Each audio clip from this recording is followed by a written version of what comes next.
Selamat petang, salam sejahtera. Inilah keputusan yang ditunggu-tunggu oleh seluruh rakyat Malaysia, khususnya rakyat Sabah. Apabila diumumkan oleh Speaker Dewan Rakyat bahawa tiada kekosongan 4 kerusi Parlimen Sabah. Ini menarik kan? Memang menarik.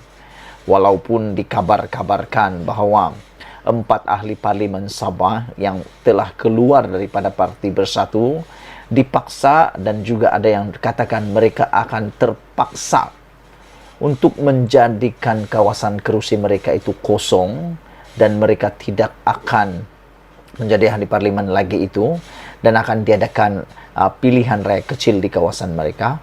Namun akhirnya diumumkan juga oleh Speaker Dewan Rakyat bahawa tiada kekosongan untuk 4 kerusi Parlimen Sabah tersebut. Kita ucapkan tahniah kepada keputusan ini kerana ianya memberikan satu jalan penyelesaian yang terbaik tanpa perlu memudaratkan nasib rakyat, terutamanya perlu mengundi lagi. Saudara-saudara yang di-Pertua Dewan Rakyat, Datuk Johari Abdullah memutuskan tiada berlaku kekosongan 4 kerusi parlimen dimenangi bekas ahli Bersatu Sabah atas tiket gabungan rakyat Sabah GRS pada pilihan raya umum ke-15 November lalu.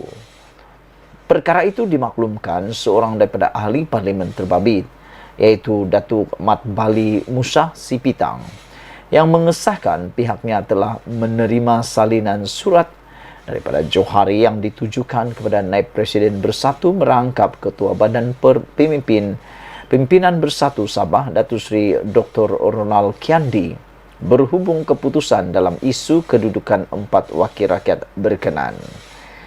Beliau berkata surat itu antara lain menjelaskan bahawa tidak berlaku kekosongan kerusi mengikut perkara 49 dalam E-1 Perlembagaan Persekutuan. Saya menerima salinan surat daripada Speaker Dewan Rakyat yang dihantar kepada YB Datuk Seri Dr. Ronald Kiandi yang menyatakan dan memutuskan bahawa tidak berlaku kekosongan kerusi parlimen terbabit di bawah perkara 49E dalam kurungan 1 Perlembagaan Persekutuan, katanya.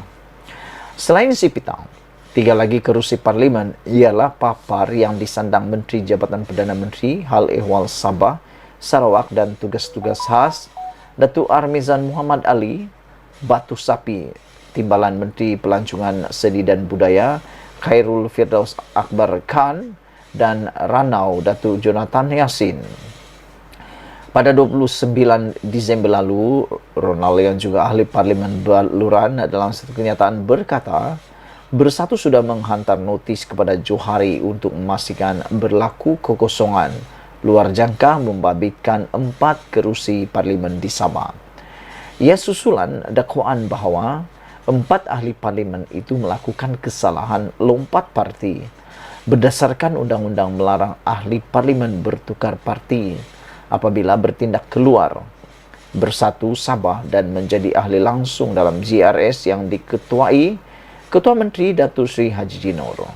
Media sebelum ini melaporkan Johari mengesahkan ada menerima notis itu daripada Bersatu dan menetapkan keputusan akan dibuat selepas 21 hari dari tarikh notis berkenan dihantar.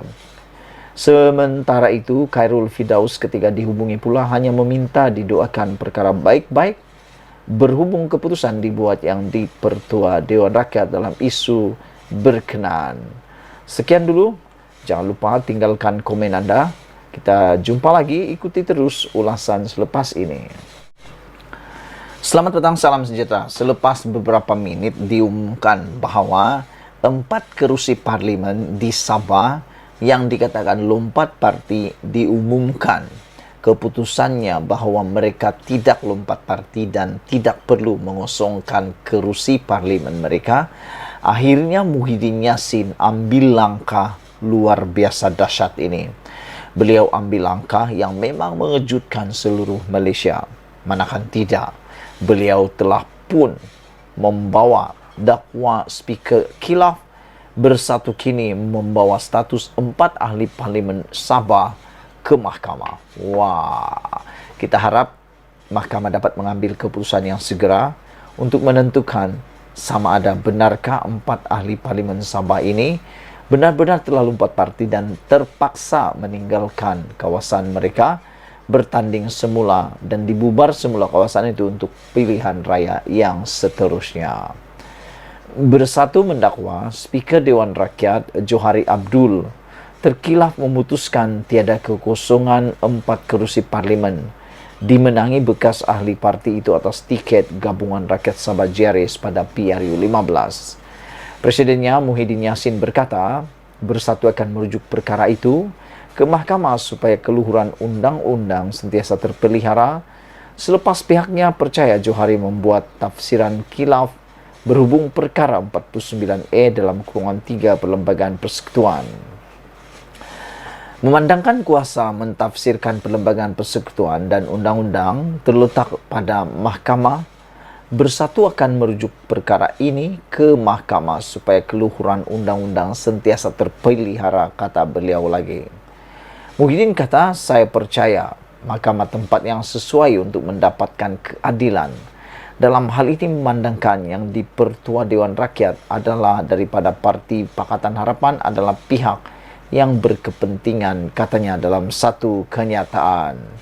Saudara-saudara sekalian, sebelum kita teruskan isu ulasan yang seterusnya, yang menjadi persoalan besar dalam pikiran saya ialah, adakah isu ini, kes ini akan menjadi duluan?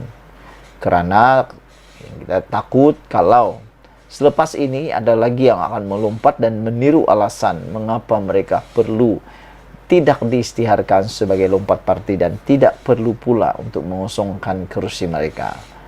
Dan sejauh manakah sebenarnya kebenaran itu terjadi? Saudara-saudara sekalian, sesuailah apa yang dilakukan oleh Muhyiddin ini, yaitu membawa status 4 ahli parlimen Sabah ini ke mahkamah. Di mana lagi tempat yang boleh dibawa kes-kes seperti ini selain mahkamah? Karena kita tahu mahkamah ialah salah satu badan yang boleh mempertahankan hak dan juga keluhuran undang-undang, kedaulatan undang-undang dan kesopanan. Saudara-saudara, saya sangat setuju dengan tindakan daripada Parti Bersatu untuk membawa 4 orang ahli parlimen Sabah ini ke mahkamah untuk membawa atau cuba mendapatkan keadilan.